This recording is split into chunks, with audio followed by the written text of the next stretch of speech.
ఆత్మబంధువులందరికీ నమస్కారం. ఈ శరీరం పేరు స్వప్న, ఊరు హైదరాబాద్. జనవరి 19 వేమన భగవాన్ గారి జన్మదిన సందర్భంగా త్రైతవాణి ఛానల్ వారు నిగూఢ తత్వార్థ బోధిని అనే గ్రంథం నుంచి మాకు 9వ పద్యం ఇవ్వడం జరిగింది. ఆ పద్యాన్ని మేము ఇక్కడ తెలియజేస్తున్నాము.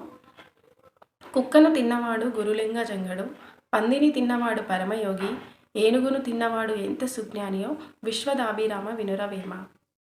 ఈ పద్యాన్ని వేమనయోగి గారు మనస్సును గురించి చెప్పారు. కుక్కను తిన్నవాడు గురులింగ జంగడు అంటే మన శరీరంలో మనస్సు అనేది ఒకటి ఉంది కాబట్టి ఆ మనస్సు కుక్క వలె చంచలమైనది అని. కుక్క ఇల్లిల్లు ఒక క్షణం కూడా ఒక దగ్గర ఉండకుండా ఇల్లిల్లు ఎట్లయితే తిరుగుతుంటుందో మన శరీరంలో ఉన్నటువంటి మనస్సు కూడా విషయంల మీదకి అదే విధంగా తిరుగుతుంటుంది. కాబట్టి కుక్కతో సమానంగా పోల్చి కుక్క ఎట్లా చంచలమైనదో మనస్సు కూడా చంచలమైనది అనే విషయాన్ని చెప్తూ దానిని ఎవరైతే జయిస్తారో వాడు గురువుతో సమానమే అని అన్నాడు. ఎందుకంటే గురువు మనసు జయించి ఉన్నవాడు అనే విషయాన్ని కుక్కను తిన్నవాడు గురులింగడు అని అన్నారు.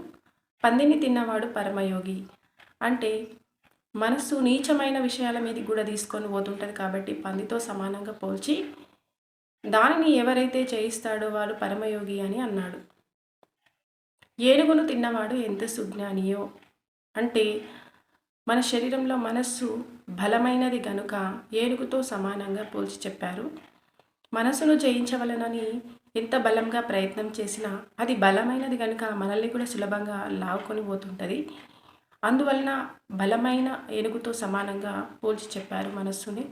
అటువంటి మనస్సుని ఎవరైతే జయిస్తాడో వాడు సుజ్ఞాని అని అన్నారు. మనసు చంచలమైనది కనుక కుక్కతో సమానంగా పోల్చి చెప్పడం జరిగింది.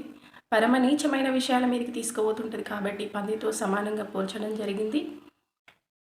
బలమైనది కనుక ఏనుగుతో సమానంగా పోల్చి చెప్పడం జరిగింది.